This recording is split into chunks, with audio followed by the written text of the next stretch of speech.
Malaysia ialah sebuah negara yang berbilang budaya dan agama rasminya ialah Islam. Menurut Laporan Kebebasan Beragama Kebangsaan 2020, Kerajaan Amerika Syarikat menganggarkan jumlah penduduk Malaysia seramai 32.7 juta anggaran pertengahan tahun 2020. Angka daripada bancian terkini pada tahun 2010 menunjukkan bahawa 61.3% penduduk mengamalkan agama Islam, 19.8% agama Buddha, 9.2% agama Kristian, 6.3% agama Hindu, 1.3% adalah agama Konfusianisme, Taoisme atau falsafah dan agama Cina tradisional yang lain. Sementara itu, kurang daripada 1% masing-masing adalah kumpulan agama yang lain.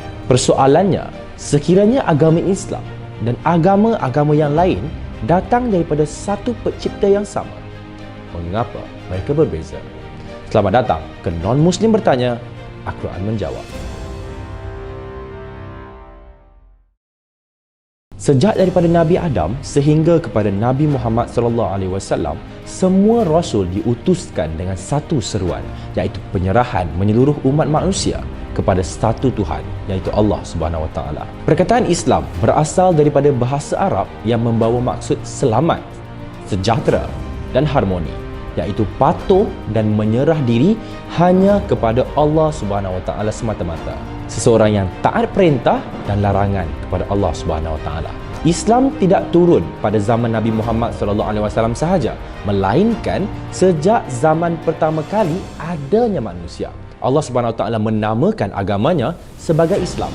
Penganutnya disebut sebagai Muslim, iaitu orang yang berserah diri.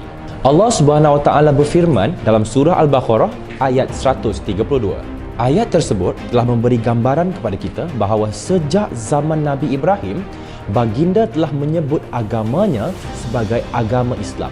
Kita sedia maklum bahawa anak cucu Nabi Ibrahim inilah yang mewujudkan agama-agama besar yang sekarang kita kenali sebagai Yahudi, Kristian dan Islam. Semua itu sebenarnya hanya berasal daripada satu agama sahaja, iaitu agama Nabi Ibrahim, yakni Islam. Allah Subhanahu Wa Taala telah berfirman dalam surah Ali Imran ayat 67.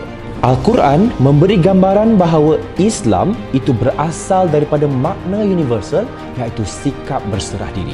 Ia bukan sekadar simbol atau perlambangan dan bukan hanya untuk manusia, tetapi semua makhluk, sama ada di langit maupun di bumi. Hal ini digambarkan dalam firman Allah Subhanahu Wa Taala dalam surah Ali Imran ayat 83. Islam bukan agama yang dinamakan mengikut nama seseorang manusia atau generasi lampau manusia. Misalnya, seperti Kristian yang diambil daripada nama Yesus Kristus, Buddhism daripada Siddhartha Gautama, Konfusianism daripada Confucius iaitu Kongfuzi, Judaism daripada kabilah Judah dan Hinduism daripada Sungai Indus di utara India. Namun, nama Judaism dan Kristian tidak pernah disebut dalam Al-Quran. Tiada juga mana-mana rasul daripada kalangan Bani Israel yang menyebut perkataan Judaism dan Kristian. Gelaran yang digunakan dalam Al-Quran adalah Nasrani. Bible pula, gelaran Kristian tidak pernah digunakan oleh Jesus bagi merujuk kepada pengikutnya. Perkataan Kristian hanya disebut 3 kali dalam Perjanjian Baru, iaitu New Testament. Itu pun selepas Jesus diangkat ke langit. Jesus juga tidak pernah mendakwa dirinya seorang Kristian dan tidak pernah mendapat wahyu dari Tuhan untuk mencipta agama Kristian. Perkataan Kristian cuma disebut sebanyak 3 kali dalam kitab Perjanjian Baru, iaitu New Testament. Iaitu yang pertama, Barnabas telah diutuskan oleh jemaah di Jerusalem ke Antioquia bagi menggalakkan mereka tetap setia kepada Tuhan dengan sepenuh hati. Setelah itu, Barnabas telah ke Tarsus untuk mencari Paulus dan membawanya ke Antioquia. Selama setahun mereka di Antioquia sambil mengajar orang-orang di sana.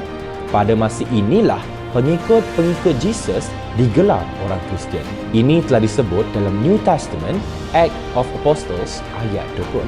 Yang kedua, Paulus membela diri di hadapan Raja Agripa semasa dia didakwa oleh orang Yahudi. Beliau menceritakan pengalamannya serta memberitahu tugasnya kepada Raja Agripa. Paulus menyatakan bahawa dia tahu Raja percaya pada apa yang dikatakan oleh Nabi-Nabi. Lantas, Raja bertitah kepada Paulus dalam New Testament, Act of Apostles ayat 28.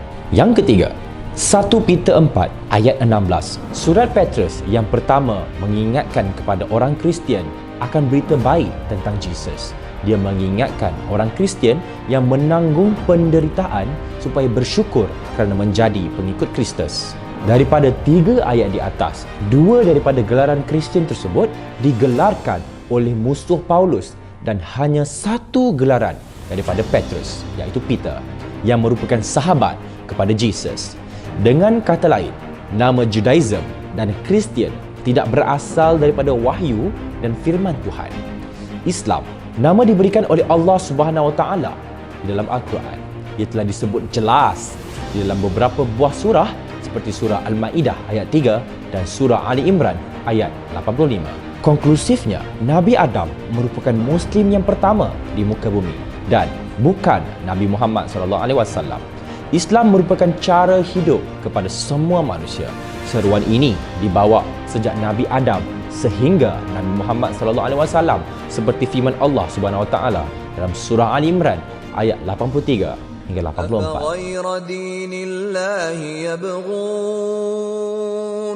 أفغير دين الله يبغون وله أسلم من في السماوات والأرض طوعا وكرها وإليه يرجعون